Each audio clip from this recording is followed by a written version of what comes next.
was interesting, and I will say, I was a little disappointed when I first met you. Because I was hoping for the Australian accent.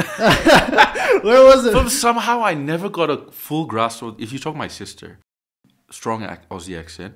If you talk to my little brother, very strong Aussie accent.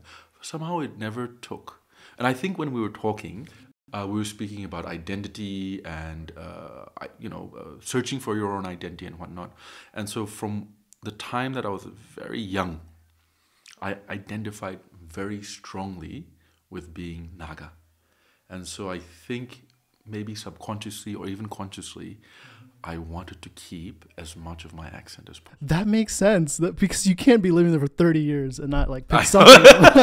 It's like you're actively trying not to. Actively, yeah. So I spent a long time, again, trying to be as Naga as possible in a foreign land.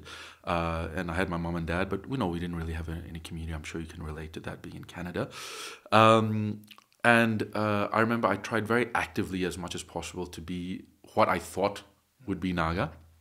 And then there was a time around when I was 14, 15 or something like that, when I just said, I'm going to give it a go.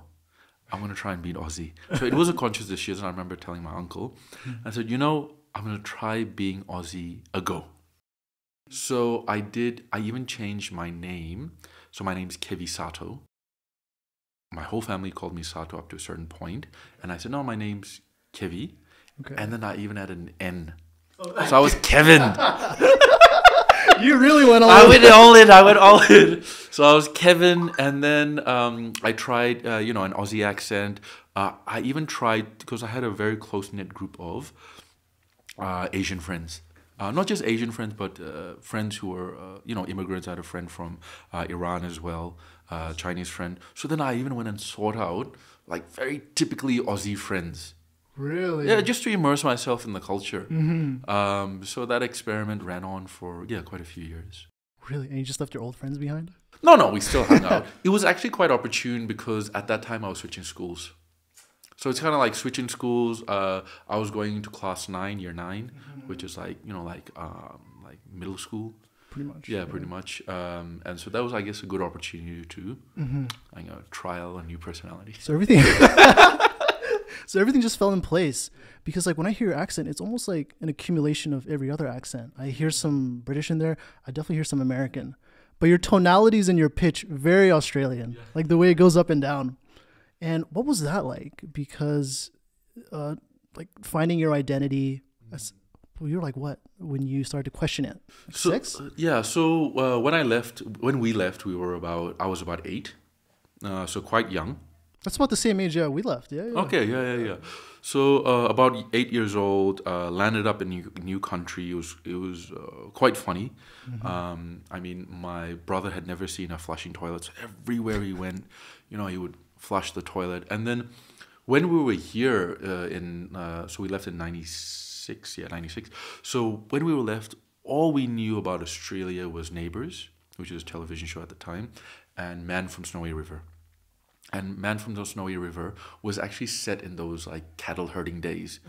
So I was expecting to land up in Australia with, guys with cowboy hats and old Western films. All Western. And I got there. I was just like, oh, this isn't it. This is the wrong place. Wrong place, yeah. So we landed up, and we were just supposed to be there for about a year or two. My dad was studying theology, and then the conflict in Nagaland got worse, right. And so we decided to stay. And I think it was at that time that I struggled, because I didn't go with the mindset that I was migrating to a new country. I went with the mindset that I'm going to a new country for a couple of years and we'll be back. So as a tourist? As a tourist, essentially. And then I'm sure a lot of people who've been through COVID and got stuck somewhere might relate that you're going somewhere and you're expecting to come back in a year or something like that, and all of a sudden it's 30 years. Like, what happened? What happened there? So, what, like your dad told you that we're going to be staying here a lot longer than we thought? Mom and dad sat us down. They said, we're going to stay here longer. They didn't say we're going to settle here, right? They just said we're going to stay here for another year. And another year became another year. And another year became another year. And the reason for that, because the situation here was so uncertain, right? So you couldn't say there would be peace. You couldn't say that the ceasefire would last, and there were times that it didn't. So there was the uncertainty here brought us uncertainty there because we're tied to this place. And there's no way like your dad could have foreseen that, because it's just like with COVID, they called it the winter virus. Yeah. And look, it's been like what, 2 years, and we're still living with it. Transitioning to that, did you always like rebelled against sort of the Australian culture? I think for a long time I did. I don't know, I just got this idea that because we were tribal and because we were indigenous, that we had superior values. Interesting. Or values that were more long-term. And when I was there, I found the place very materialistic. And it didn't help that we weren't very rich. Because we went with one suitcase each. And then when we went there, I mean, my dad wasn't looking for a job. My mom wasn't looking for a job. So they didn't have a job when we were there. You know, we were supposed to be there for a year. So there was no job. So we did have a lot of financial struggles. And I remember one time we were sitting outside school at the basketball courts, and everybody was showing off their new kicks. And I had to tuck my feet under the bench because I didn't want them to see my shoes. Right. So, you know, the coming from here where I used to roam the jungles, and we used to, use catapults to hunt for small birds and animals and whatnot. Swim in the lake. Swim in the river. And so we had that sort of upbringing. We used to go for summers and winters to the village and spend time there. So coming from that kind of lifestyle, going to a place where the most important thing was the jacket that you were wearing, the fresh kicks that you had, and also things that we couldn't afford, right? So I just thought that's for them, it's not for me. So I did for a long time rebel against the broader culture and those values. But I think after a while, I came to the position that there's no point rebelling against something without having substance in yourself. Right? So I wasn't saying I am this and I'm rebelling against that. Right. It was, rebel without a cause. I'm just rebelling against that. Right. Because there's some resentment. Yeah, resentment and unrest. Yeah, so I think I came to a point where I just thought that was really unhealthy. Somewhere in between that experiment, I also tried to be more Aussie and embrace the culture. And then, as with most things, there was a middle ground. What difference did you see between the two? Trying to be Aussie and then trying to be Naga? I think sometimes it's in the jokes, right? Like, for example, in Aussie jokes, they have this tall poppy syndrome. Tall poppy syndrome? What is that? It means that, like poppy plants, it means that if somebody's standing out too much, you cut them off. Right? Interesting. So it's a very egalitarian society. Very similar to the Japanese. Okay, yeah. The nail that sticks out gets hammered down. Exactly the same thing. So it's a very egalitarian society. There's a very flat structure. You see videos of people just walking up to the prime minister and talking to them like they're another person. So in terms like that, like even in the humor, the humor is always taking people down a notch. Right. Here, some of the humor is building somebody up. Right. So those are a few things. Obviously, the big divide between community responsibility. Right. And I think some of the things that I noticed during COVID as well was like the level of obedience and respect that we have. In Australia. Or if I just may say very broadly, Western cultures, but anyway, broadly speaking, obedience is seen as a negative. Everybody's supposed to be independent. You're still have to have independent thought. You're supposed to be your own person. Move out when you're 18. Yeah, move out when you're 18 and everything like that. And so obedience is never seen as a virtue, right? But in our cultures, obedience is a virtue. Absolutely. And in some places and times, right, it is applicable and it's useful, Mm-hmm. right? So the things I noticed like during COVID was that there was a lot of rebellion because we don't want to be told what to do, Exactly. right? Living in Australia, we don't want to be told what to do. We don't want these things mandated upon us. But when I looked at what was happening in my village, you know, if the village elders and the village community and your clan agreed, then they said people just listened, Right. right? And in those particular cases, fending off a pandemic, it's very useful to have a hierarchy of obedience and hierarchy of a structure within the society. So I think, especially during those times, I was thinking about the difference between there and the difference between here, and some of those values that may be able to resurface, and we may be able to share with the wider community, and that the wider community might find useful. I came across this train of thought when I was doing my master's in entrepreneurship, and they had this term called super wicked problems. Super wicked problems. Yeah. Okay. So I thought it sounds like a made up word, but what it means is that the problems that we're facing today are so complex that they can only be solved by looking at a varied amount of approaches, right? So if you think about things like climate change, right, you can't just approach it from an egalitarian point of view, right? You can't just approach it from that worldview. You have to use skills in a hierarchy, right? You have to use skills in some cases, you have to be a little authoritarian to resolve these problems. Like people just have to do something. Right. Do you know what I mean? Because if you're just taking votes all the time, nothing's going to get done. Exactly. So there are some problems out there that are so complex, and they call them super wicked problems, that you need different values and different worldviews to solve those problems, right? So that's when I was thinking, okay, we're looking at a lot of our problems, me, because I was in a Western Australia, in a Western country, through a particular lens, right? And that is the dominant lens, right? But what are some of the worldviews? What are some of the approaches that we have in different cultures, right, such as our own, that we can utilize?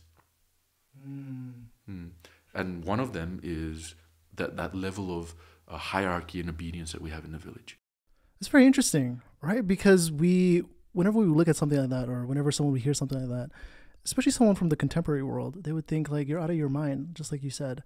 But when you look at an authoritative figure who knows what they're talking about, and they're trying to sort of create a path that everyone can succeed in, why wouldn't you want to participate in that? But like I said, it's not even just the Australian, it's more like the Western value, is that this independent thinking has sort of fragmented the way like people think. And it's all over the place. Yeah. And I completely see it. You know, my time in Canada, it was ridiculous because of just the amount of just hate towards the government. And I think at one point where we lived in Ontario, we were the most restricted in the world at a certain point, which is crazy to think about. But you're right. Like when you try to force impositions and policies on people, telling them they can't do something, people are always going to rebel. But I mean, that's also the reason why a lot of companies, especially e-commerce, like Uber Eats, they went crazy. Like they made so much money. I think they made like a 500% profit margin. I was like, what in the world? Any delivery, any logistics. It's insane. And those were like the entrepreneurs that were able to adapt. So what are the qualities that makes a good entrepreneur? This is always this is a great question, and it's always a puzzle. And I think there's a lot of obviously there's a lot of academic study around that. Right. But from my observations and from what I've seen, the thing it was actually one of my old managers who told me this. She said, "Keep your antenna up." Right, and for me, that just meant the constant pursuit of opportunity. Right? To be able to see opportunity wherever you might go. And I think that's a lens and a mindset that an entrepreneur has. right? So it is literally opportunity glasses that they put on, and everywhere they look, they can identify that is what surfaces up, Right. right? Whether they capitalize on that opportunity is a different question, but I think the entrepreneur is able to see those opportunities in the change of circumstances or wherever they may go. Right. And that is absolutely key and vital. I absolutely agree, because it's like it's always the dynamic entrepreneurs that are like surviving. The ones that remain stagnant are the ones that tend to just get comfortable once they get at the top. And you know how do you stop getting comfortable when you reach a certain, I would say, wealth? Like, you know, what's that like? I'll tell you when I get there. I think I have a bit of way to go, but right. When I get there, I'll tell you. I think the other thing that I think it's also in the motivation.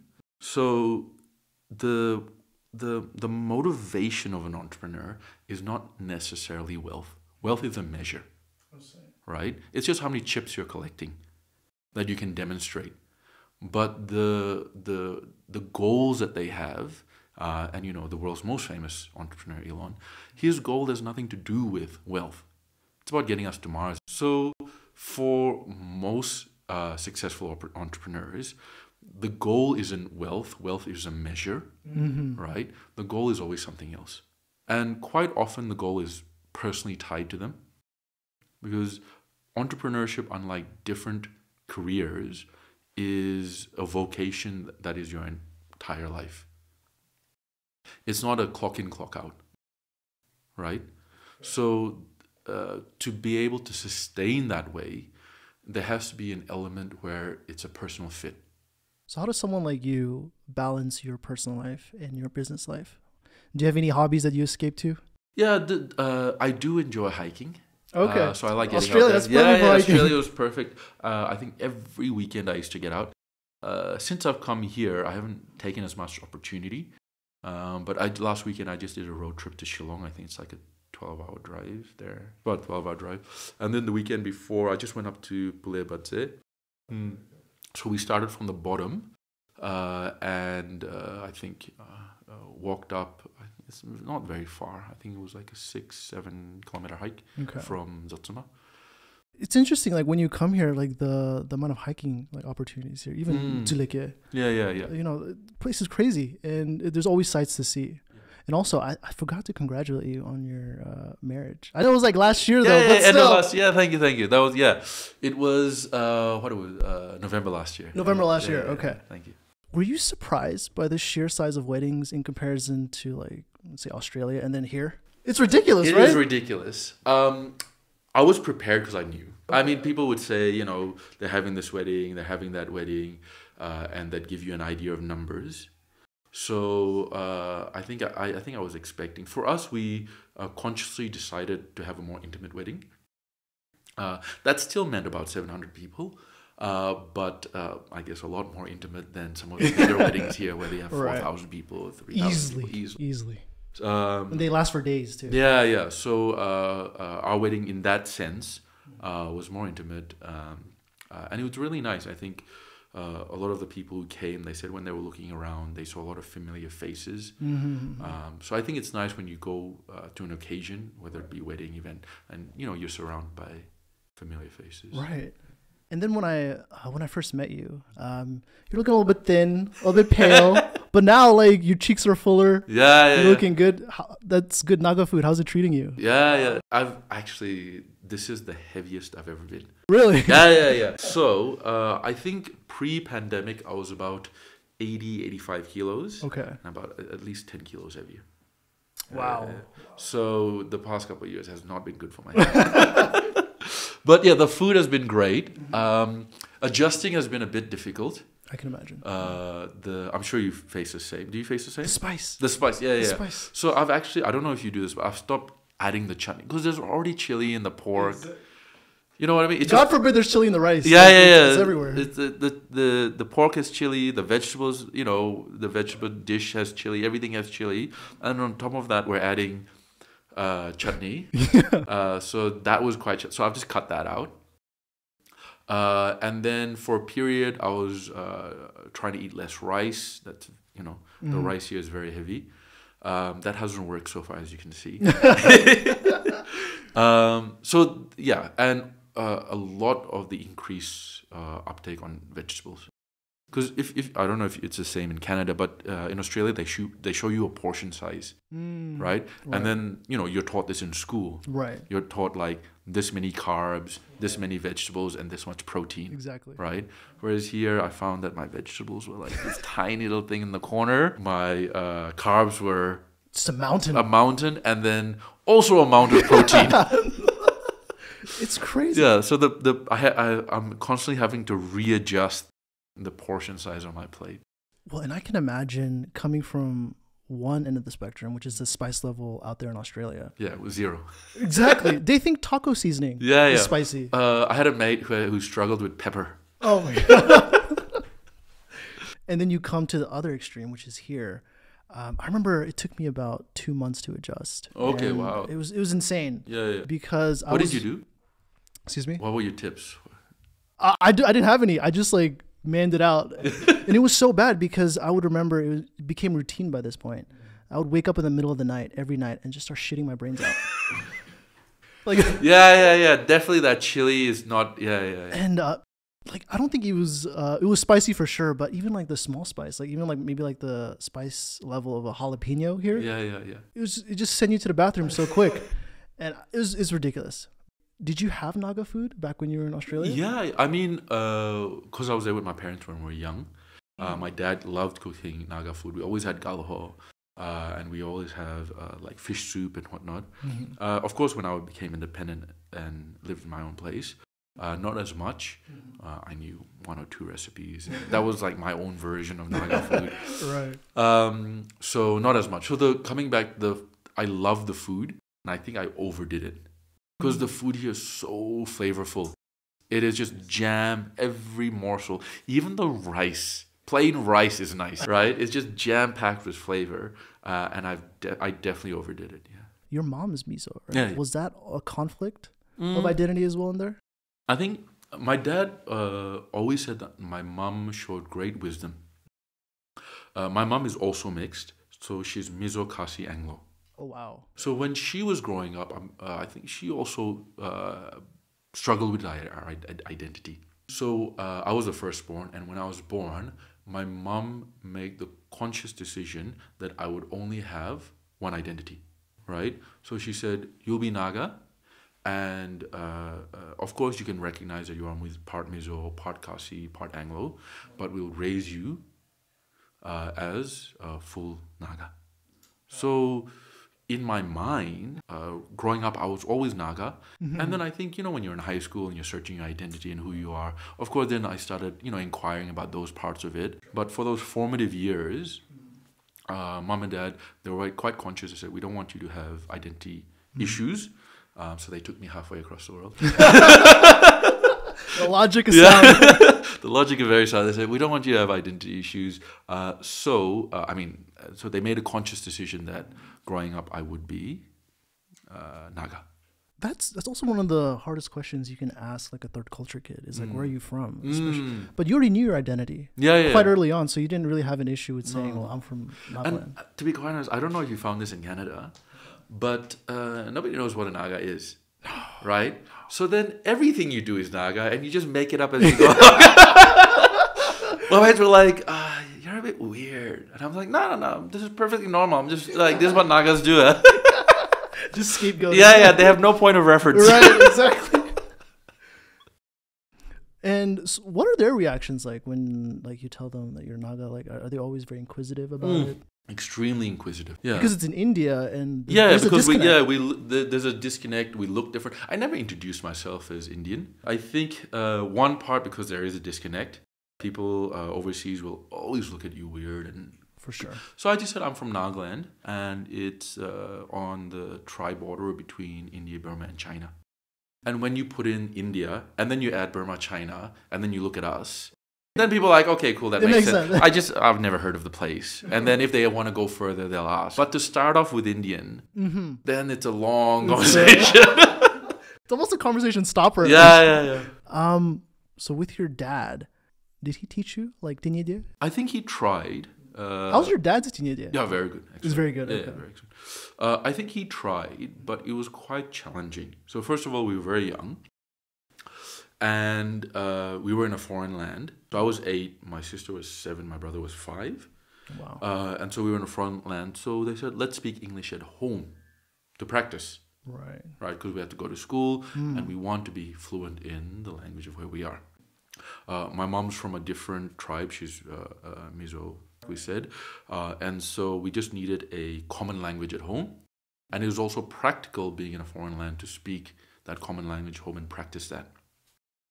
So we spoke English for a long time. And then before we even knew it, I spoke Tingini when I was here. I'd forgotten it. And then, of course, he sat me down and we had a few lessons. I remember we had a Tingini textbook we used to do at home. Really? Yeah. But I mean, there was no practicality. I mean, apart from speaking to my dad, I couldn't speak to my mom. She didn't really. She's not very fluent in Tingini, although she understands. And then once I leave the door of my house, then I mean. Exactly. Yeah, you're at the mercy of everyone else. I'm going another 10,000 miles before I bump into anybody who speaks Tingini. You're lucky, yeah. So that's interesting. That was the opposite for us. So my parents, for us, we spoke purely Tingini in our home. Really? Right. Yeah. So it was only when we went out because they were like, "Well, you're gonna be exposed to people anyway who are speaking English. So it's gonna get better." Amazing. But just at home, we had to speak Tingini. And how was your comprehension then? Little to none. Yeah. So you're quite fluent. Understanding is pretty easy, but speaking is definitely. It's like I always compare it to like slow dial-up internet. It's like you know the words, you're just trying to find them. Yeah. It must be nice being able, because I struggle, especially when I think of my aunt. I cannot, I love her, but we have this huge gap. Exactly. Yeah. So it must be nice, to be able to speak to aunts and whoever else who may not be able to speak English. You know what? There's still that gap even now. Like when I talk to my grandmother or when I talk to my aunts, I'm like, I want to say more, but I'm so limited by my vocabulary. Like I wish, but I understand what they're saying, but I'm just saying, okay, thank you. Yeah, that's yeah. That's me as well. I've had my food,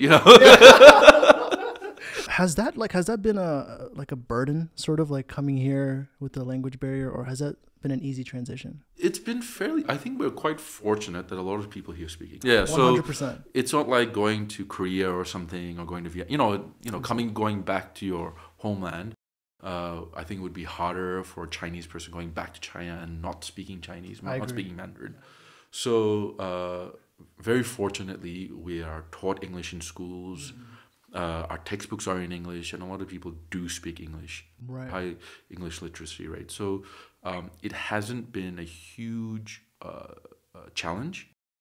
Of course, when I go to the shops and of course when I'm speaking to family who and we don't share the same language, that becomes a challenge. But I'd say 90% of my day I am surrounded by people who are English speakers.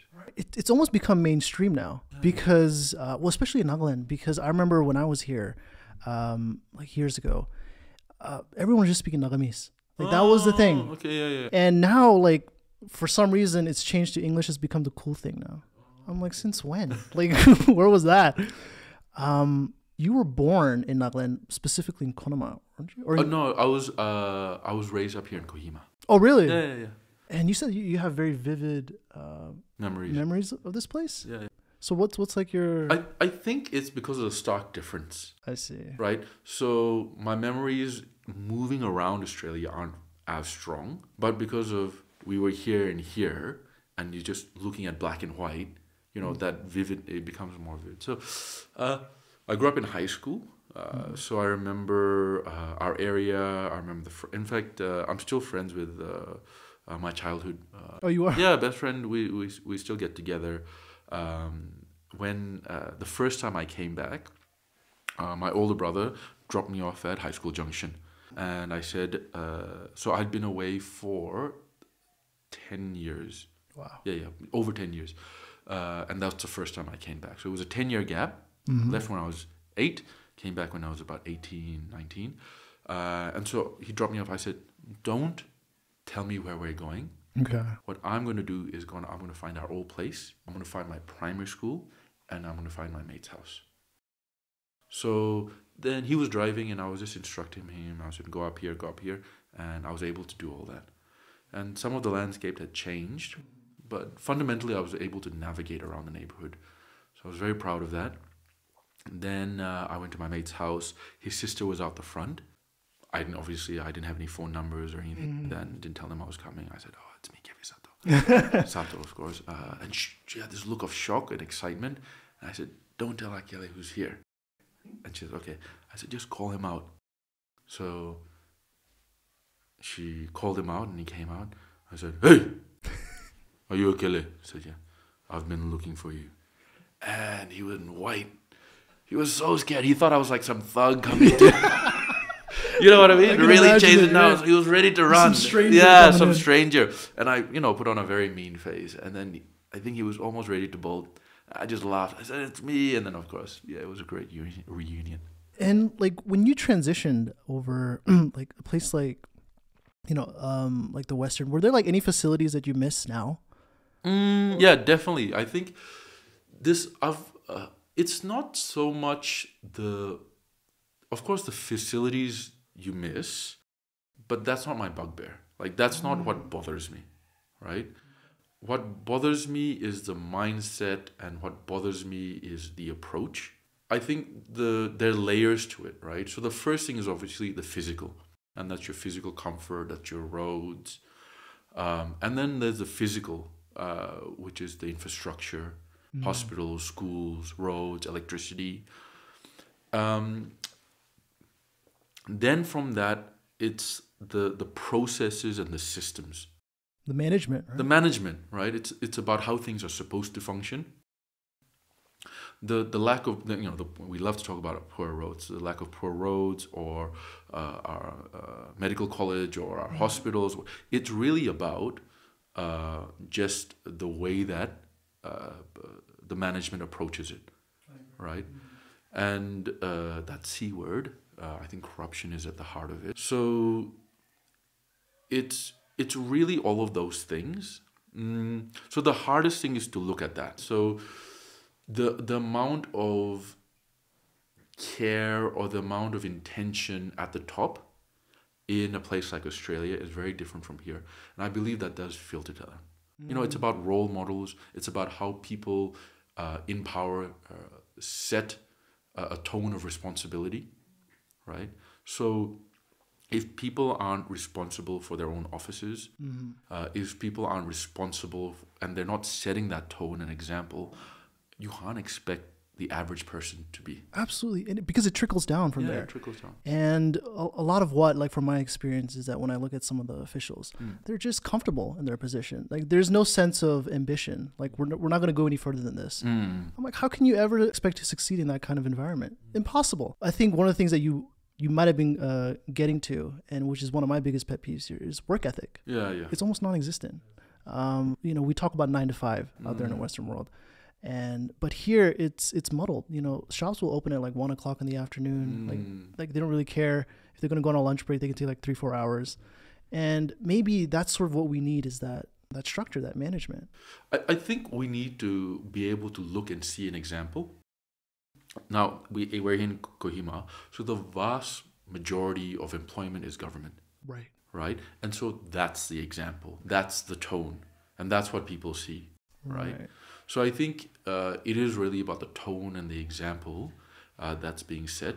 And so that then filters down to the shops being open and, how the attention to detail is given to service and whatnot. So I think that's definitely, that's the hardest adjustment. One of the best comparisons that I heard, especially from my dad. So we grew up in the States. Yeah. And we grew up in the southern area called North Carolina. The minorities mostly were blacks and Latinos. So Asians were like the minorities of minorities. And what we found very quickly on was that the difference between how Nagas are seen with the government jobs, where they feel like their only avenues are government jobs or an engineer or a doctor. It's sort of the same comparison with Black African Americans, where they feel that their only avenue is to be an entertainer, or to be, you know, a basketball player. And that's it. You know, it's sort of isolated them in this box. And I see that a lot with the graduates now. The occupancy is so less, especially for government jobs. Like, let's not even talk about that. But, you know, I heard some crazy statistic the other day. It was like one position, around 10,000 applicants. Yeah. I don't know what the stats are, but it is ridiculous. And, you know, you'll have 50,000 people going for an exam for a few hundred positions. Yeah. This, I think, and then that stems back to, I think the main, for me, the main point is accountability, right? So in Australia, in Melbourne, in Victoria, the state, when something happens and it goes wrong, there is somebody who takes responsibility and there's accountability to that place. So for example, like we had a pandemic, right? Now, if and this happened, if the hospital system, the isolation process system, something goes wrong, right? Then that person who's accountable for that area, right? They take the responsibility and they usually have to step down, right? You can directly say that this person, I mean, they might not be the person going and checking every hospital, right, but they're the department head or they're responsible for area, and then the whole. The public knows that person's accountable. That person, the position says, yes, I'm the accountable person. And even if the direct thing that happened wasn't their fault directly, right? They're accountable because they're responsible for that area. Right. So I think that's what's missing here. So if the road is not there, if the hospital is not there, if the staff is not there, education is not there, there's no accountability to somebody or to an area. So, like, for example, if I was in Melbourne, right, and there was a car accident because the roads were poor, right, the accountability either goes to the person who built the roads or the government department that sanctioned the roads, that oversees quality of the roads. And if the road is not up to a certain quality, that person has to step down because they haven't done their job, right? If like in COVID, if there is a community outbreak because of something happened in the government hospital, then the health minister has to say this is our responsibility, this is what happened, and if it's very severe, they have to step down. But if my cousin dies in a hospital, that death could have been prevented with better infrastructure. And that infrastructure wasn't there because the money was mismanaged and went somewhere else. Or just negligence. Then nobody's held accountable. I think that is the difference in attitude. In a democracy, in those kind of societies, we can, people are put into positions, and that position is mainly to be accountable. And we somehow we've missed that. We don't have that same structure, or we don't have that same view here. Well, how was that like then with your company and dealing with the government here? So I think a lot of our clients are private. I see. Okay. Yeah. So we deal with a lot of private schools. We're dealing with a referral hospital in Dimapur. They have a nursing college, but it's largely privately run. It's a government-private partnership, but it's largely run like a private institution. They have a board, they have a director, and so on and so forth. And I think on the flip side, it's so inspiring. Because you have these, I would also call them entrepreneurs. They would call themselves principals, proprietors, school owners, but I would call them entrepreneurs because they saw an opportunity, they saw a gap in the market, and they innovated and they created something new here, right, in their private schools, and they've sustained those enterprises over 10 years, 15 years, and they have the attitude of an entrepreneur. I mean, they see opportunity, they bring in innovation, and they do it with very minimal resources quite often, especially when they're starting up. So it's an absolute inspiration working with them because not only do they see that as their domain, they take accountability for their domain, and they also view that as their contribution to our community, right, to bring up the next generation. And they do it with passion. A lot of them, when they were starting out, would have been putting in all the hours. A lot of the schools are quite next to their own personal homes. So they're there, 24/7 thinking about their school. So, it's very inspiring to work with this group of people. When you start looking at the foundation and you see the amount of ideas that some of these people have, but they're just not getting that support. How long have you been here now? It's been over a year. So what have you observed with like support for like small time people like them, like, you know, aspiring entrepreneurs? You mean support from government? Support from the government, support in general for people like them. Yeah, it's very challenging here. Yeah. I think the ecosystem is just budding. It's very nascent. So the ecosystem here doesn't exist. So like access to capital, access to loans, access to resources, the skilled working force to put into a company. So if you want to start a company like we have to skill up our entire workforce. They come in and for about 3 to 6 months, we're basically just training them up. They go through a series of modules. They go through a series of courseware where they skill themselves up.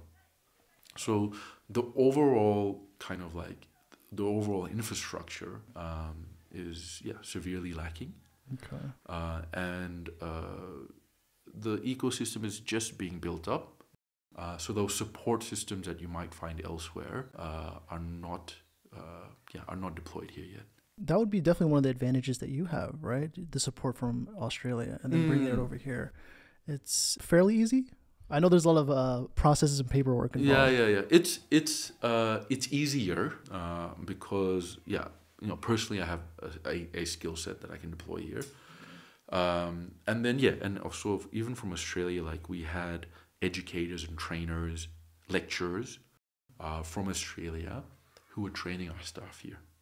So in terms of like capacity building, there was a lot of support. And there's also a lot of support from the community at large. Okay, so I think I'll differentiate here. The formal support is lacking because the processes, the infrastructure, the ecosystem is still very nascent, but the community support is overwhelming, right? So where an individual or where a group can support, they do. Yeah. So that is very inspiring. And also, I just recently found out that you worked as a conservationalist. Yeah. For what, almost nearly a decade?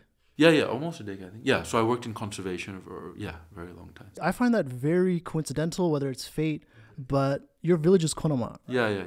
That whole place is about conservation. That whole place is about conservation, that's true. They're just mountains and just regions and sections that are away from human intervention.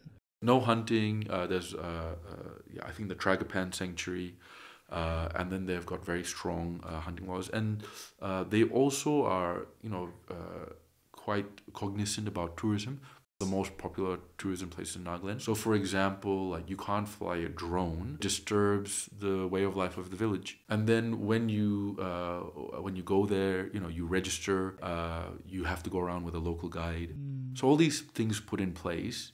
Yeah, I think Kohima has shown and demonstrated a lot of leadership and a lot of and a model that can be replicated in other villages. I visited there about 2 months ago. Yeah. What did you think?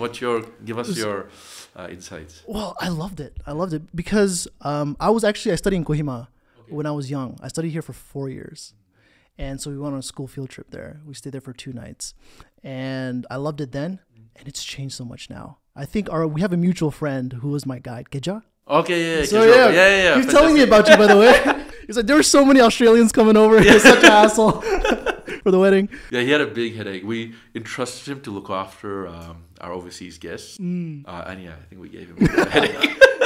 He said it was like an experience of a lifetime. He had so much fun. But I came in, I was just blown away, especially with a village that has water scarcity. Yeah. Water is a commodity over there, but they have these community water wells that they just come develop straight from the mountain. It's insane how well that they've adapted to a place like that. And we got to see, of course, the officers that were killed there. And for such a small community, prior to when I went there were some stereotypes that people had told me. They're like, Kohima people, they can be a little bit high and mighty. Yeah, very arrogant. Yeah, exactly. When I went there, I was taking videos and people were like, what are you doing? I'm like, I'm just taking videos, I just want to show my parents, all this. And they're like, really? And they would just ask me to join them. It's a complete opposite of a stereotype. I loved it. It just felt like a completely different place in comparison to Kohima. When I live at Kohima, I live at Kohima, I'm like, it's two worlds. There's some parts where you look at the landscape and you're like, I'm in Norway. Like, it just feels completely different. When was the last time you were there?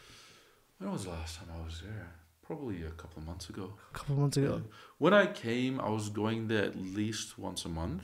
Mm. And then over the end of year break, I went overseas. I've just returned. I was sick for a little bit, so I haven't been there for a couple of months. But every time I go, I love it. And my wife, she's from Kohima now, but she grew up here in Kohima. And when we go there, she says, sometimes I just don't want to go with you because the amount of times you say the word Kohima. And I'll be like, oh, you won't find, these are world-class forests in Kohima. When you go to Zuleke, you'll never find anywhere. And you'll only find it in Kohima. And this kind of view is only here in Kohima. And she's just, I just don't want to hear it because all I hear is about you bragging about Kohima for the whole day.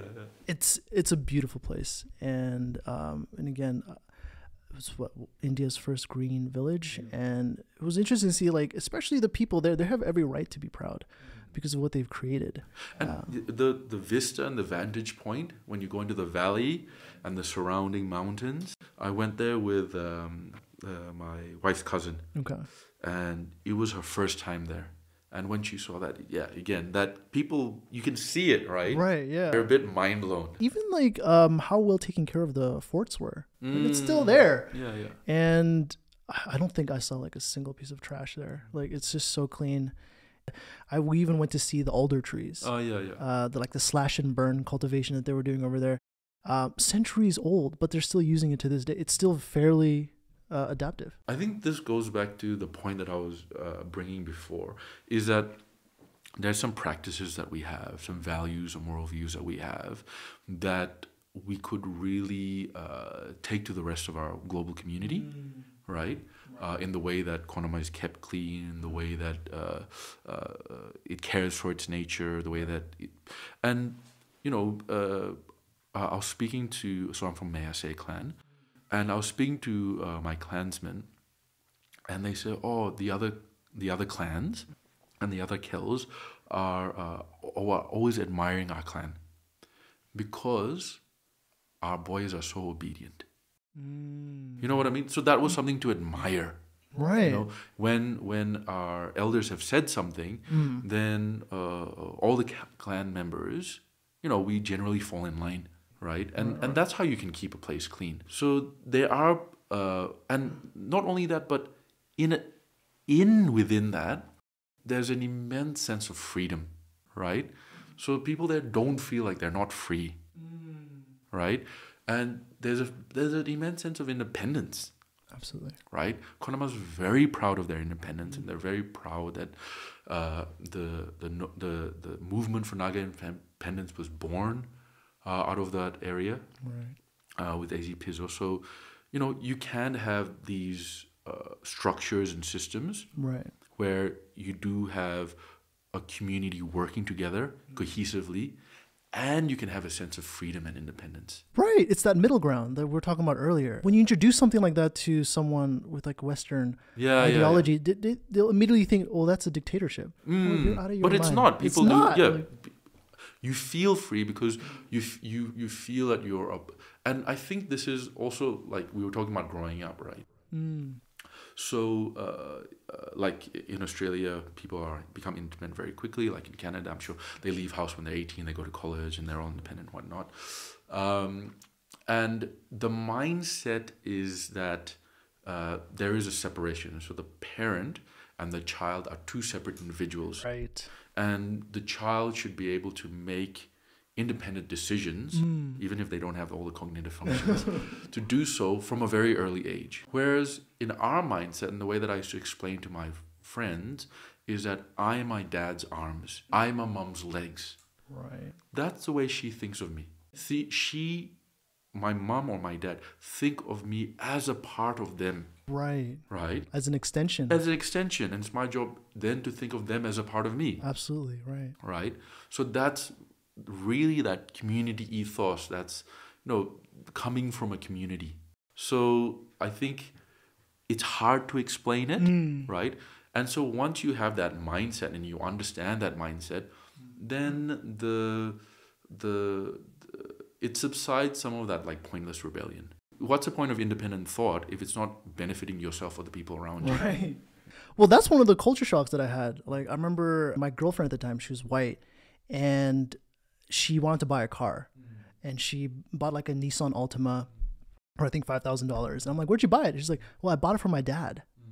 Here, that would be unheard of, right? Like your dad would just give you the car. The fact that they almost have to like fend for themselves. When you say maybe like the Australian virtues, you could quite easily say white virtues. I know that's a broad generalization, but Asians were very deeply rooted into our culture. Like that's our identity, you know, our ancestral roots. But when you ask like a white person, like, where are you from? You'll be very lucky to get what, past their grandparents? We have like 150 years, 200, 300, 400 years that, you know, someone from China could date back to. I think my dad, he can like recite like 15 generations That's insane. And so there's that disconnect between the parents and it's very rare. I always ask them whenever, you know, especially my white friends, I'm like, how close are you with your parents? How close are you with your brothers and your siblings?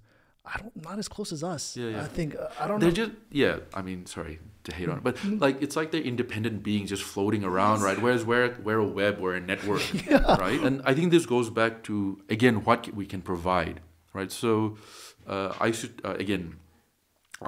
tell my Aussie friends, for a tribal indigenous person to be disconnected from their land is you trying to imagine somebody taking your mind away from you, right? That's how connected we feel to our land, right? Because I think for those cultures, you know, I think therefore I am, like, thought is the pinnacle of who you are, you know, like almost to the point where you are your thoughts, and that forms a large part of your identity, right?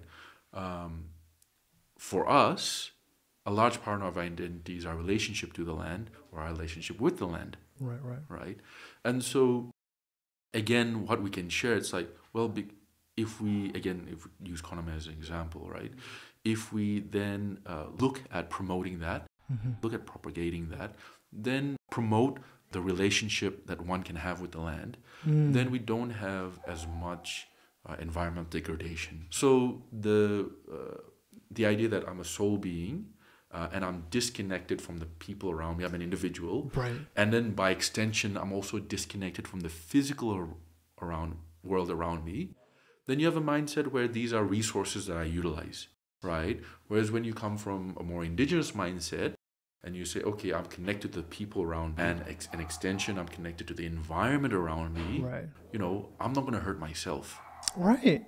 Because I see that as in the same. Right. So I hurt the land, I hurt myself. Right. Right? Whereas if you see yourself as completely separate, you hurt the land, you're not hurting yourself. But in reality, if we hurt the land as a society, we are hurting ourselves. Right. Did you find like Naga communities when you were in Australia? Did you like try to gravitate towards them? Yeah. It was very nice. So we had an aunt there who migrated there like 40 years earlier. And then during the time we were there, I think we were one of the first or second families to settle there. But over time, more students, more young people came to study. Not so much as families. I think we have a few small families where it's like young families with a couple of kids, not like first generation established. So that's coming up now over the past few years. But it probably went lots of students doing undergraduate and postgraduate studies. And then it went to people looking for job opportunities. And then nowadays, there are more people settling in. It's interesting because also my dorm parents, I went to a boarding school and they were Australian. Okay. Oh, and nice. One of the interesting facts I learned was that like kangaroos are like vermin. They're pests. Yeah. Which is crazy. Like most people wouldn't. They're like deer. Yeah, exactly. We used to like celebrate Anzac Day. That was the thing. And like we used to put out the cookies. Yeah. Anzac cookies. Yeah. Brilliant. So like it was interesting when you look at like both sides and getting that exposure from them. But one of my biggest fears, or rather stereotypes about Australia, I always felt was like, are they like racist towards Orientals? Like, is that a thing? Like, no, Australians on the large part, right, are not racist. I see. They're very embracing. I think as with most things, there are individuals, there's a minority who is racist and who is deeply racist. and that really comes up in the media. And like I think during the pandemic, you had this one guy. He was wearing like a kubra, which is like a cowboy hat, like very Aussie cowboy kind of thing. I see, like Crocodile Dundee, like Crocodile Dundee hat, right, and he had a whip. And he went to, I think, like a parliament building, and he was cracking his whip, and he was calling it the China virus, and, like that. Of course, deeply racist, but there are another 20 million people who are not doing that. It's crazy, don't you think, how the minorities get, like, these types of people get the advertising? And he was all over the news, and he was on international news. And, of course, if you're sitting in Canada or the US or anywhere else, then you'll be thinking... this is a daily occurrence in Australia, but it's like one lone nut. Like, why are we giving this guy exposure? It just makes no sense. But there have been a lot of racist incidents. I remember when I was, I don't know, like 10 years back. Okay. There was. How old were you 10 years back? I'm 35 now. So okay. Yeah, so about 25. So there was a huge incident where a lot of like racist skinheads and whatnot started bashing up Indian taxi drivers. Interesting. Right? Okay. Right. I know they were taking the jobs, whatever the argument was. And then we got calls from Nagaland. Hey, we heard that they were bashing up Indians there, and they were being very racist. Are you okay? And I was like, yeah, I'm fine. I don't think anybody thinks of me. We're so worried. Like, we saw it on the news. I'm like, I'm A-okay. Like, I'm walking down the street. There's no skinhead Nazi thinking, there's an Indian. I'm gonna get them. Let's lynch him. Yeah. That's hilarious, because when you're Oriental looking, I think we suffer from. I know we're Indian, but like when you look Oriental, you suffer from a different type of racism. I think someone explained to me as like shadow racism. It's more like you're put off in the corner. Like you're the people, we don't really do much. Exactly, we don't stick out. And there's not cause as much agitation. Like you don't have like Asian riots. You know what I mean? Like Asian terrorists. It's just like I know what you mean. Most of the war is usually between ourselves. Like between it's internalized. So like, did you have that mentality? Yeah, I think again because the strong identity that my parents put on me or laid before me or helped or built in me, I always thought I was Naga. And actually I thought that as independent and separate from Asian. So I knew that I was Asian. I had a lot of Asian friends, but I knew I was like a slightly different Asian. Like I wasn't like Chinese. I wasn't like a mainland, like a mainstream Asian. So I was like a sub Asian, which was slightly, and of course when you say, when then people ask you where you're from, I say I'm from Nagaland, I'm a Naga, you'd say that. Then also because of what you said, they would also think of you differently. And then the major thing was also the accent. So I speak in relatively neutral accents, as you identified. So a lot of my Asian friends were first generation Asians who had like an Asian accent. Okay. Right. So they weren't born in Australia, but they came from China, and they came when they were a kid, or they came more recent years. So a lot of them did have, some of them did have an accent. So when you speak to somebody over the phone, or when they were speaking to me, other people didn't see me as Asian, right? Because if they just close their eyes, they're just speaking to anybody. And then on top of that, they know that, you're this thing called Naga, and because they don't know where to place you, right? Mentally, I think they place you somewhere else. So if I said I was Korean, they said, okay, you fit here. Here's Asia, and you fit here. If I said I was Chinese or Thai, or you fit here. Like, I have a point of reference. But when you say Naga, there's 0 point of reference for them. And on top of that, you have this neutral accent, which doesn't, again, kind of give away where you're from. Like, you're not Vietnamese, with a strong... So it doesn't give away. So I think between the accent and the fact that nobody knew what Nagaland was, where Nagaland was, what Nagas were, I don't think they viewed me as particularly Asian. And also, I also didn't try to be particularly Asian. I see. I think we went a little bit over time. Yeah. We didn't get to talk about NagaED yet. Okay, let's do NagaED. Okay, so NagaED is short for Naga Education Private Limited. So the concept of NagaED was actually about how can we share Naga education. So it wasn't about educating Naga students Okay. or giving digital tools to Naga students. It's about what education do Nagas have since time immemorial, since from what we can take from our village, what indigenous knowledge and value and systems do we have, and how can we impart that with our global community. So the things that I was talking about. So that actually was Naga education. As if you would think Vietnamese education, you'd learn about Vietnamese culture and practices, right? Right. And it quickly became apparent that we're actually, as a society, as a people, we're very young in exposure to the wider community. There are very few of us who sit in this privileged position to be educated or work or studied outside. Right. And so we've been unable to articulate exactly what our value is. Right? If you talk to other cultures, if you talk to mainland India, and they have, we have this 6,000-year history, we have Sanskrit, we brought mathematics. If you talk to indigenous Aboriginals, they talk about their practices and their dreamtime stories and their values that can bring. If you talk to Native Americans, they'll be able to articulate the value of their culture, not just to themselves, but to the wider community, right? And we do have value in our culture, and we can give small examples, but we can't articulate that.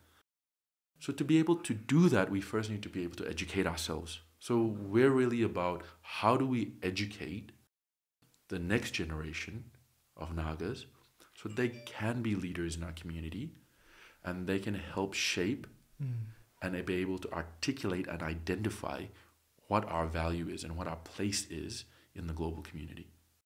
So wow. I thought it was like some sort of digital implementation that you guys were doing to like different schools. Yeah, that's on a practical sense, that's what we do. Okay. All right. So what we do is we deploy courseware for schools and colleges. Okay. And we have a learning management system. Okay. All right. The fact is that we can't be educated, we can't catch up to the rest of the world without leveraging technology, right? And we have a great opportunity to leverage technology and leapfrog. We can leapfrog 4 industrial revolutions, right? Satellite internet is coming in the next few years. You can get in the middle of the village wherever you are. You can access ChatGPT. You can access the world, and a person from a young age can access the world's repository of knowledge, right in their village. This will happen in the next 5 years. So we can accelerate education here. There's a tremendous opportunity, but we can't do that without implementing and leveraging technology. Absolutely. And so really that's a roadmap to educating ourselves. It's the greatest tool that we can be using, right? Right. And then what I'll get to, once we're educated, what do we do with that? And with that education, we can identify, we can articulate what our value is as a people, and how do we share that? And I think when we find that we're able to share what our value is, and if you go to a Naga boy or girl somewhere, and you said, this is your value, and this is what you can add to the rest of the world, right? I think that heals a lot of the past trauma, right? They can say, by virtue of being what I am, right? I am valuable. By virtue of my indigenous knowledge, of what I practice in the village, it's of value to somewhere outside. Right. Right? And people can come to learn that as they do in Kohima, and they're awed. Right? And yeah, so really it's about getting to that goal. Okay. And so what we do is we use technology to accelerate learning outcomes so that people have greater access to knowledge, so that they have gained skills that they might not be able to gain elsewhere. You can enroll in edX and study in Harvard from Kohima. Exactly. Or Kohima.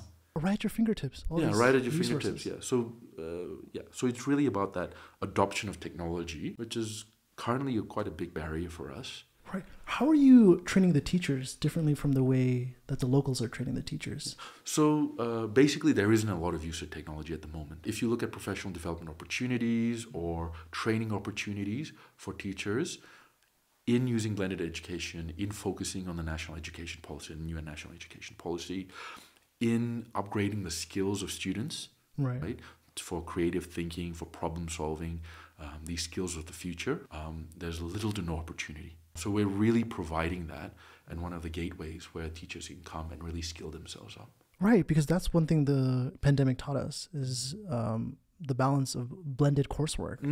Because like not everything has to be in person anymore. Like everything is so automated. Yeah. And it's insane.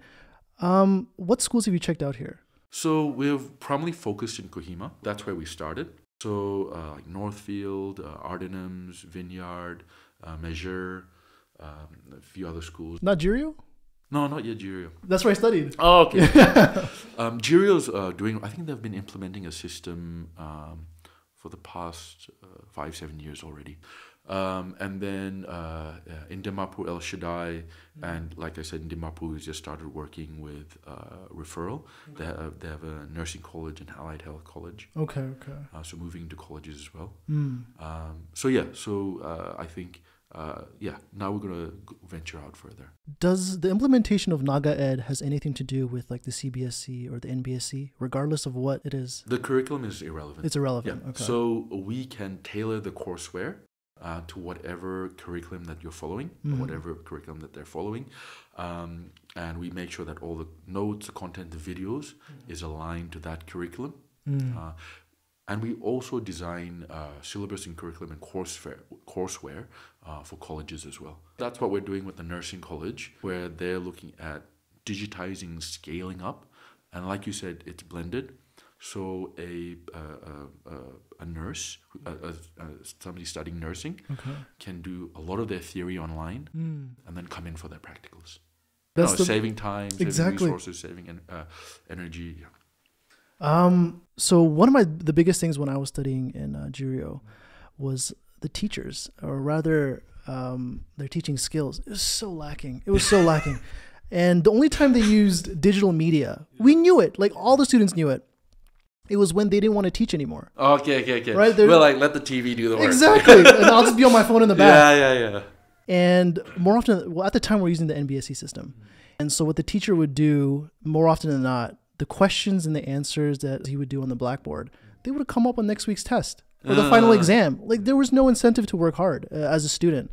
I came out of that system worse than when I went in, because when I went to the British curriculum, which is the GCSEs and the A levels, I realized very quickly how stagnant I was compared to the rest of my classmates.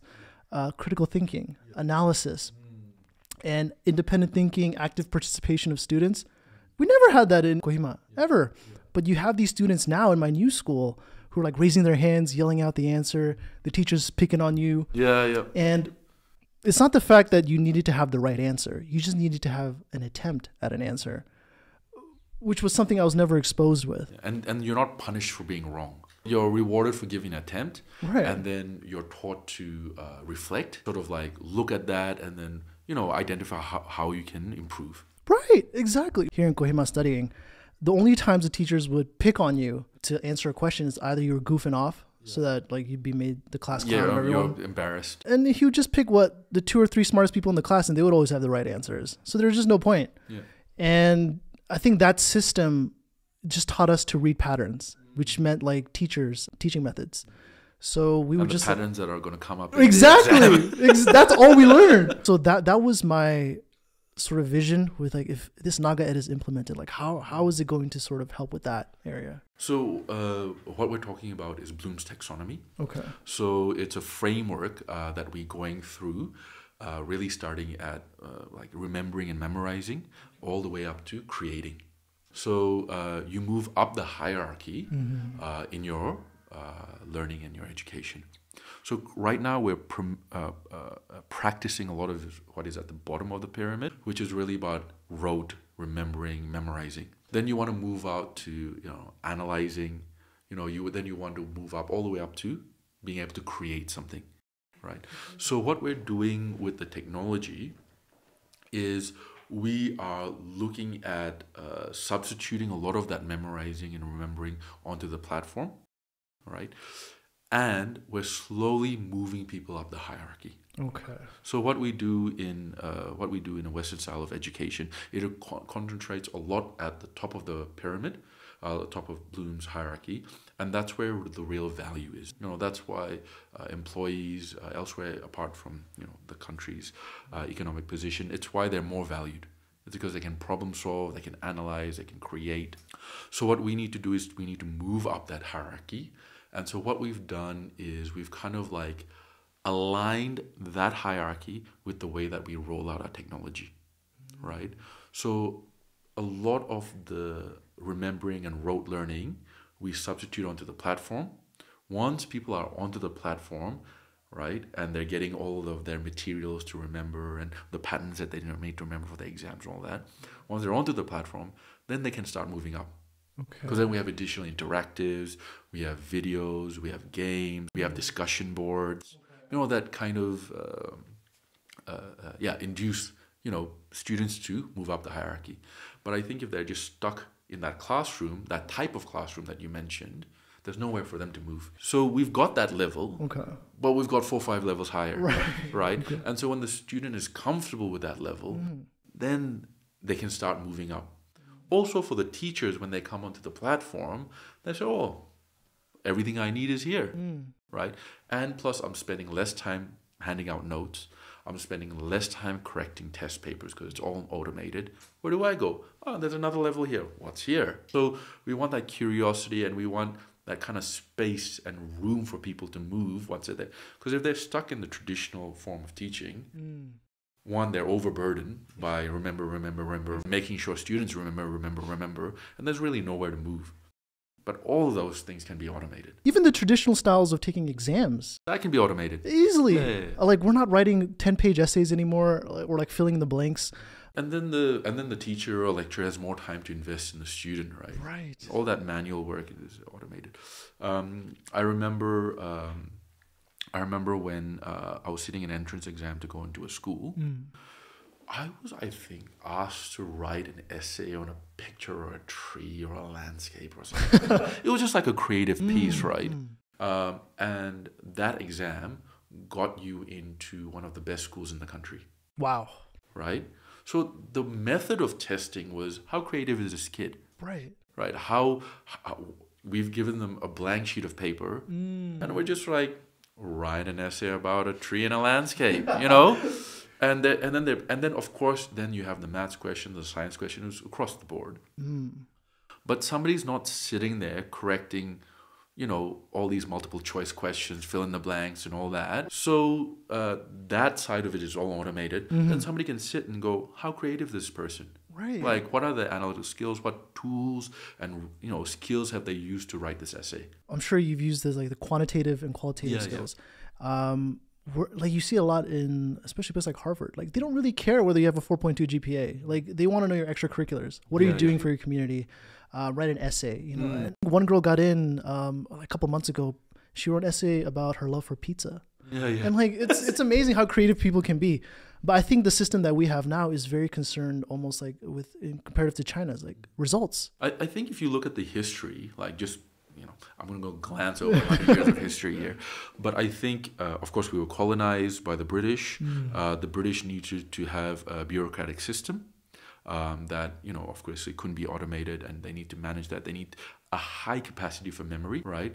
And so then they have an education system which creates bureaucrats, right? Or employees for the bureaucratic system, right? And so in that kind of sense, it's doing its job. You know what I mean? If you want a whole bunch of government employees to work within a very manual system where they need a high memory capacity, right? And within a large kind of bureaucratic system in the 1890s, I mean, it's a great system we've got. But we've kind of moved on since then. But our education system hasn't. So the world that we live in today is very different from the design of the education system, right? So it's very encouraging, going through the national education policy, which came out in 2020, to really highlight those aspects. So to highlight the integration of technology, to highlight creative thinking, to highlight analytical skills, to highlight essential skills for the future of the workforce. So a lot of the principles under the new the National Education Policy 2020 India is a real upgrade to reflect more of the world that we see today. So that will, it's being rolled out across the country, and of course, it'll come here to Nagaland as well. How far away are we from that level which we're talking about? Okay, so as an entrepreneur, I don't like to predict future results based on past performance. Okay, right? That's fair. Because if you look at a lot of the companies, if you look at the companies that sprang out of nowhere, right? It's not really because of kind of these like years and years of track record, right? Let's look at the opportunity and the potential, right? If we leverage technology, right, and really utilize that, integrate that into our schooling system, right? If the technology is accelerated, so we've got geofiber, within the next 5 years, we could add satellite, which you can access from any village anywhere. Elon Musk's Starlink. Yeah, Starlink. Yeah. Or India's got its own version, OneWeb. So, so Starlink, for example, you can already access Starlink. In Canada, can you? Canada, yes. Yeah, no, Canada. I don't think it's come to India yet. No, it hasn't come to India. There was a big hoo-ha last year. There was a contract. Licensing. Yeah, licensing. Unfortunately. Anyway, yeah. I believe that's the reason, because India has its own horse in the race. It's called OneWeb. And they don't want to Yeah. So, but the point is, the technology is being built, so you can be a village in the most remote area and have super fast internet. Right. That is a possibility. Then you can also access courses and education from anywhere around the world. So the exponential speed of technology, right, technology adoption can create direct result in our education, right? So if we move with that speed, then how fast can we do it? We can do it well in under half a generation. Wow. Okay. Like really turn it around. And I'm talking about like 10, 20, 30. Like if a kid today, right, is fully embedded inside the national education policy, the curriculum design of the national education policy, plus the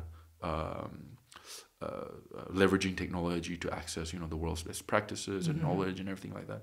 I mean, if they're in class 1 today, by the time they reach class 12, they're on par with the rest of the world, or the best in the rest of the world. And we can do that today, right? So when you say how fast can we do it, how fast are we willing to move? Right. That's really, the only limitation is, what is our will? How fast are we willing to move?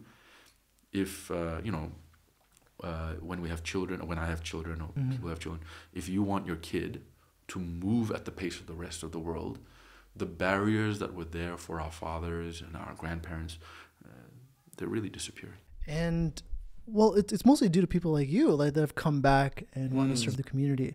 Most people who get a taste of the outside world, they don't want to come back. They just want to settle there forever. And a lot of people tell me, like my aunts, cousins, it's like, you have to come back. You have to come back. You have to set up a hospital here. Yeah, I got that all the time, yeah. Is that a main contributor of the problem? People not coming back after they've been educated? I won't say that's a problem, because I don't want to put that responsibility onto somebody. You know what I mean? But I think, again, if more people did come back and go out with that knowledge and come back, then we would see an accelerated change. And there are a lot of people, I mean, like, if you look at Hekani, one of the first female MLAs. Oh, the YouthNet. I used to intern for her. Yeah, exactly, YouthNet. And then the director after that was like Lezo. Even if you look at EA, Nichite, he came and visited us in Australia, and he got a lot of his ideas, especially for microfinance, from his exposure. So if you look at a lot of people, like I think Tetsuo College, they also study in the US, Kula and all. So if you look at a lot of people who have come back, they've made massive contributions to our community as individuals. And so if we had more of that, right, most definitely you would accelerate. But I don't want to put that responsibility on. But if you do come back, you will make a huge impact and change the course of the future of our community. There you go. There you go. You will, and you'll have a great time doing it. But I don't want to put that responsibility on you. But when you even think about it, just 20, 30 years, that's not a lot of time. That's very fast. But the question is, in 20 or 30 years, we'll be at that level, but what's the level of everyone else within that time? They would have like far accelerated. But that's what I mean. They don't have to. We can keep up. Okay, so we're not just playing catch up with them. We're not just playing catch up. So what I'm saying is, you take a kid now, right? Let's say in class 1, and they are in an education system which is fully realizing the principles of the national education policy, and they're utilizing technology to access best practices and knowledge and whatnot. Yeah, what I'm saying is that's they can't keep up. You can have you can have virtual classrooms with a student in New York or a student in Toronto. You can have a discussion with them. A lot of those physical barriers don't exist anymore. I suppose Department of Education says we want to have a sister school or brother school overseas, and once a week, right? Students at X school have a partner school somewhere else, and they exchange ideas. They have a discussion. Then the kid here is being exposed to that without having to physically go there, right? So they're keeping up. So when a kid in Toronto says, these are the ideas I'm coming up, or this is my exposure, and they're having that discussion with somebody here, and especially at that young formative age, they can, they can keep up. When did you start developing the idea for NagaED? The Naga, probably, during the pandemic period. Well, that's fairly recent then. Very recently. So the idea of NagaED is a continuation of a roadmap that had been going on. So I was a young person, went to Australia, thought I was on holiday, found out I was stuck there, rebelled tremendously throughout my teenage years, then kind of went with the flow and got a job and whatnot. And then there was a point where I was like, what is my beautiful question? And that came to me from a poet. And so the way that he phrased it is that there's always something niggling at your mind, right? And it can come in the form of a question. So don't suppress it. Lean into it. What's that question? And so the question for me was, what is my contribution to my community? And as soon as I hit that, I said, if I pursue that question, I will be happy. I will be satisfied. I will be living fulfilled, and I will be living naturally, because that question is bothering me since I was a kid. Right? So everybody's question is different. Right? But if I just lean into it, and so living in Australia or rebelling or even getting a 9-to-5, that's all suppressing that question. And then once I start leaning into it, I go, okay, what is my contribution? And I start exploring it. I look around, I could do this, I could do that. And once you start answering that question, you feel more fulfilled. So the first venture was actually a tourism venture, and we had just launched, and we were signing an MOU with Make My Trip, and we were in talks with Airbnb about linking up with them. And, we were all very excited and whatnot. And then 1 month after opening, the pandemic hit. So that we shut down the whole business, and I was depressed for about a month. I was just like, oh. As you should be. Yeah, I was like, I spent a whole, you spend a year or two kind of like building the infrastructure and everything for your business. And then I said, okay, how else do I answer this question? I started looking for other ways to contribute to my community. And then that led me to education, NagaED. And you sort of cracked the code in terms of transitioning over to like a foreign country. The reason why I say that is because your wife is a native here. So do you think like your transition would have been a lot harder if she wasn't involved in the picture? 1,000,000 times. Sharoy, I could not do this without you. Like, yeah, 1,000,000 times harder. Definitely could not. I mean, like I said, when I go see my aunt, she translates for me. Oh, she does. I'm closer to my aunt because of her. She keeps connected with my family. Just logistically getting around, knowing the systems, speaking Nagamese, so even you're going down to the shops, there's less of a challenge. Well, I saw one of her talks, and her Tinyadie is amazing. Like, it's fluent, impeccable. I was shocked. I didn't even know that she was half Tangkul, because her name sort of like puts you like, I'm like, Shroy. Sounds a little Japanese. And I think what's been really helpful is that she came after I made the decision that I'm going to follow this path. So, irregardless of whether I met her or not, I said, I'm going to sign what my contribution is. I'm going to go there and make my contribution. Now, my contribution might have been remote from Australia. My contribution, I always wanted my contribution to be here while I was here, but it might have been here for a few years, 1 or 2 years, and I go back. Right. You know what I mean? But I always said, this is my contribution. Okay. And the way that I describe it is that you have to make a clearing, right? So you have this space, and you have lots of things in your space, right? And then your space becomes overcrowded. So people can't enter your space, right? But once I clear out my space, and I'm like, I'm here to contribute to my community, I'm here to go back, right? Then people who are not interested in that, they just clear out. And people who are not interested don't enter. Right. So then there's an empty space there, right? And that space says, I want to contribute to my community, I want to go back to Nagaland, I want to create a life there, I want to be with my parents, I want to, meet my cousins and whatnot. And that's a lovely, and somebody said, oh, that's a nice space. Right. Right. I want to get in there. So once you, make a declaration and clear out your space of all the things that you don't need, then you've got a lovely, nice, roomy space for somebody to enter. Right. And that's when she came in. Right. So I would really advise people or say to people, clear out your space. Because our lives are, so much in there, right? Right. So much in there. And a lot of stuff is unnecessary stuff. A lot of stuff is just there because it's there. Right. Convenience. Yeah, convenience, or you've built it up along the time. Whatever it is, right? Right. Clear out the site and make room for people to come in. Well, that's one of the things that I think, like when you're young like me and a bit immature, is to let go of toxic friends. Is what we always talk about. But as you get older, you get more mature and very selective, and you start filtering. Yeah. That's exactly it. I think with, probably this is a criticism, but probably with friends, especially, once I got past 30 and whatnot and a bit older, I'm very, you get more selective. Right. And I think it's become tremendously easier with a focal point in mind. And so you're friends with somebody, and you're not like, I don't like you, or we're not going to be as close. It's like, I'm heading in this direction, right? Are we both heading in this direction? Like, no, okay, well, I'll see you later. You know what? You're going that way, I'm going that. It's not practical. No hard feelings, no hard feelings, right? And then the great thing about it, the other great thing about it, is that if you're on this road trip, you're heading this direction, right? And people are generally heading in the same direction.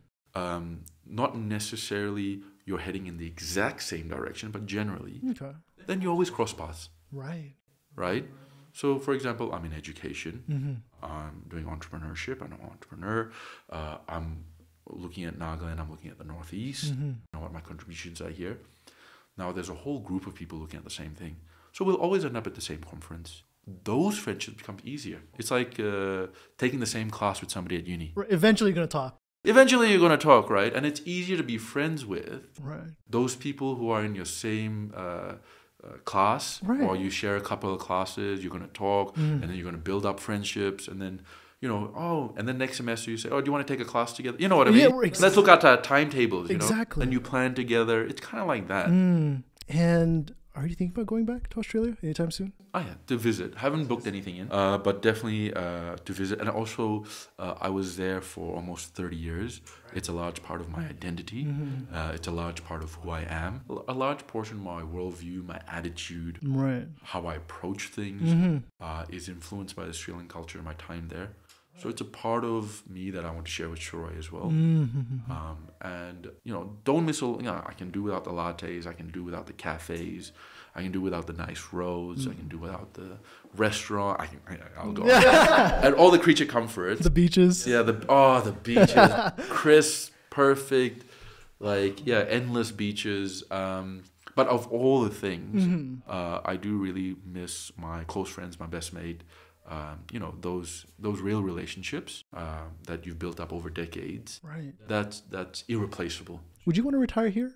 Yeah. I think I would want to retire here. The biggest thing is about the way that we look after our elders. I don't want to be in some retirement home. Just your kids just throw you there. Yeah, your kids just throw you there. You're like a bit senile. Some nurse that you've never met before comes look, feeds you. You know, the indignity of like them having to change your diaper, and you know what I mean. And unless you're very wealthy, you'll be stuck in a nursing home that's not a very shitty one. Run down and whatnot. You know, or I could be retiring in my village in the beautiful vistas of Kohima as a respected elder. Exactly. You know, young people come up to you, ask you advice. You're a part of the community. I think, I hope I'm not romanticizing it too much, but I'd much rather prefer that. And hopefully by that time you'll be speaking like fluent. Yeah, by then. I watched like a clip of you talking about the education system here, and I think a quote is saying like some of the students, actually when most of the students come out, they lack the basic office skills. Yeah, that's right. When you think about it, you're graduating. Okay, this isn't you're just graduating high school. No. Like you're graduating, going into the workforce. You should have advanced practical office skills. I mean, you shouldn't be a master right off the gate, but everything that should be taught to you at the office should most likely be revision. Yeah. Not anything new. And not just skills, but etiquette and like you said, work ethic. Right. And just showing up, which is one of the things. It's just been interesting, man. I think we went a little bit over time, but I had a great time talking to you. Thanks for having me on. Yeah, Kevisato here. Thanks, man. Great talk.